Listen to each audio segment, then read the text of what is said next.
പേര് മാർട്ടിൻ. അപ്പന്റെ പേര് പാപ്പി, ജപ്പാൻ പാപ്പി. അടുത്ത ആള് നാരായണൻകുട്ടി. അപ്പന്റെ പേര് ഉറക്കെ പറടാ.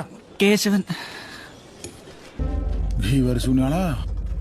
ലെഫ്റ്റ് സൈഡാ പിടിക്കാം. ഇവിടെ മാറാ ഇടിച്ചതിന്റെ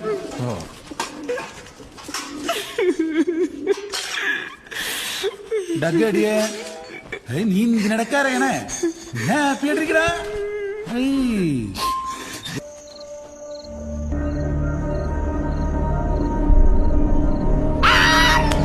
നിലവിളിക്കില്ലേ?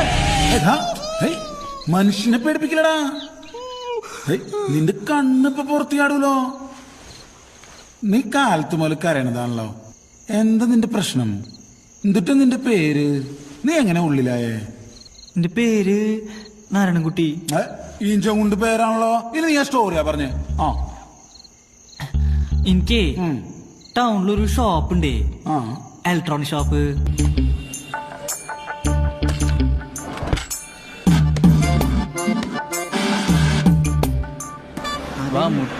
ഇതെന്നെ തോന്നുന്നു. നീ കാശ് പിടിച്ചേ, നീ എന്നെ കൊടുത്താട്ടാ. നീ ചോദിക്ക്.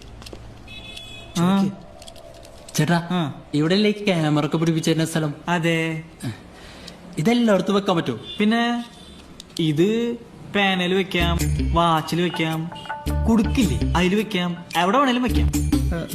ഈ സോപ്പെട്ടിയിൽ വെക്കാൻ പറ്റുമോ? ഓ, വെക്കാലോ.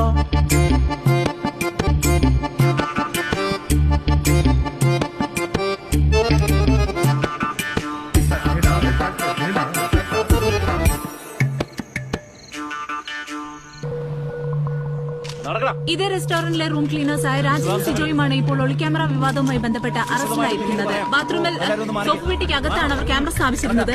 നഗരത്തിലെ ഹോട്ടലുകളിൽ ഇത് ഇപ്പോൾ ഒരു ഒറ്റപ്പെട്ട സംഭവം അല്ലാതായിരിക്കുകയാണ്.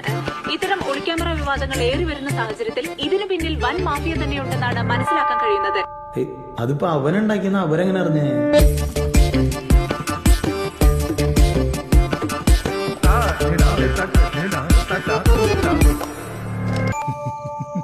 നീ എന്തിനാണ് സ്റ്റിക്കർ ഒട്ടിച്ചേ? കടയ്ക്ക് ഒരു പബ്ലിസിറ്റി ആയിക്കോട്ടെ എന്ന് കരുതിയിട്ടാ.